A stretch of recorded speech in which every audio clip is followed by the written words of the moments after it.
Hello, everybody. A sad day again on Thursday in our church because we had to say goodbye to Norma Baird, who was a long-term member of Carnmoney-Parish-Church. We held her funeral in the parish church on Thursday. She had died in hospital the previous Sunday. And it was the first funeral we've actually had in church where we could actually have more than 5 people, which was nice. So we had just under 50 there, mainly Norma's friends and family. And again, just a very short, simple service. There were 2 hymns. We sung I, the Lord of Sea and Sky to start with.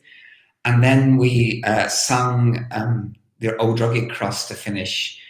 And the prayers were led by the Reverend Sam Campbell, who was Norma's minister at Greencastle Methodist Church, which was nice.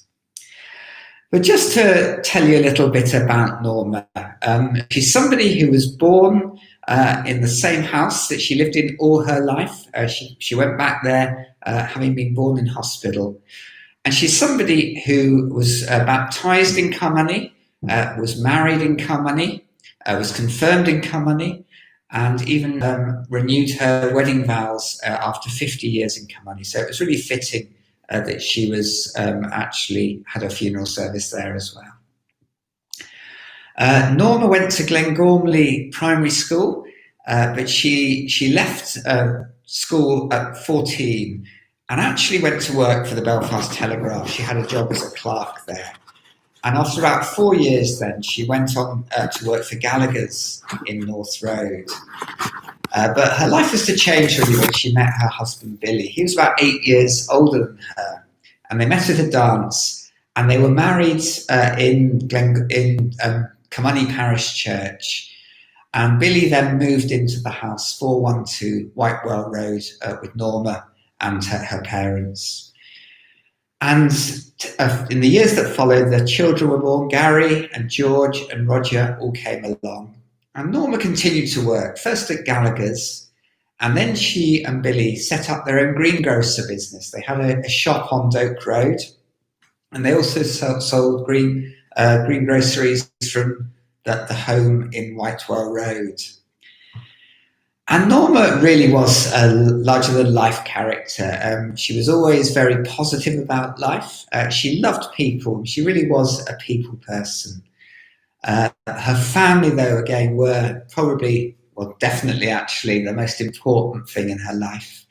She's very close to all 3 boys, and she adopted their wives really as her own daughters. And again, had 7 grandchildren, 2 foster grandchildren, again, who she just showered love upon. But she did have a lot of interests as well. Again, church was very important to her. She'd go to the 9:30 service at Carnmoney, and then she'd often go on to the 11 o'clock service at Greencastle, which she joined following her involvement with the bowling club there. And again, she used to walk to church in her younger days every Sunday. She also loved her bowling. She played for Greencastle, but she also represented other bowling clubs when she was asked to as well. I actually met Norma when I was playing for Carnmoney, and we took on St. Bridget's, and she was playing for St. Bridget's at that time. She also raised an amazing amount of money for charity. She particularly raised money for Macmillan Nurses. And in later years, it was also for the Alzheimer's Society after her husband Billy died of Alzheimer's. But she raised incredible amounts of money. It was about £14,000 a year for a number of years, really. And the boys reckon she probably raised nearly £250,000 altogether, which is absolutely amazing.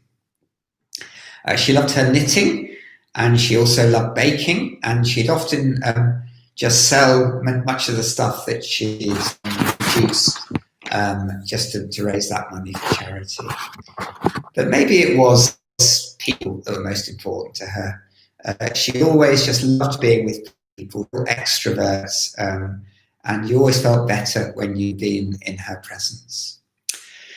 So again, she was fit and healthy really all her life. But then really the last few years were difficult because Billy, her husband, did get Alzheimer's disease, and she nursed him faithfully for many years, first at home, and then she used to go visit him every day in the nursing home until his death about 3 years ago. And again, she did really miss Billy, but again, she was visited very, very regularly by her boys, who really looked after her and cared for her. She had a new knee replacement back in February this year, and that really gave her a new lease of news that she had pancreatic and liver cancer. She decided to fight it, and she agreed to chemotherapy, but unfortunately her body reacted to that chemotherapy, and she had to go into hospital. Her kidneys packed up, and she just died in the city hospital with her boys around her last Sunday night.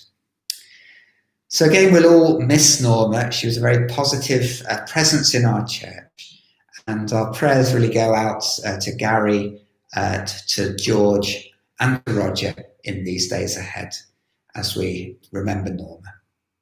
Okay, God bless.